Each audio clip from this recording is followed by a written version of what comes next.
Dito po tayo ngayon sa Holy Cross. Ano masasabi niyo, kapatid? Wala. Okay lang ako, kapatid. Ikaw, kapatid.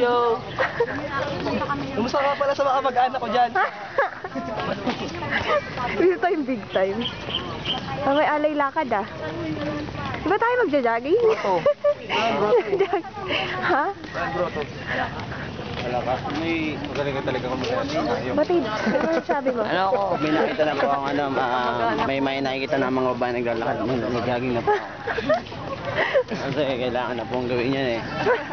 Alam niyo naman, kailangan natin magpasikat para sa mga tao. Ano ba ang purpose ng ating pagja-jogging? Ang purpose natin ay para makahikayat. Makahikayat ang mga tao. Interview. Maraming salamat ah. Okay lang, sa kabila. Yeah. Sino yung interviewin ko? Aray!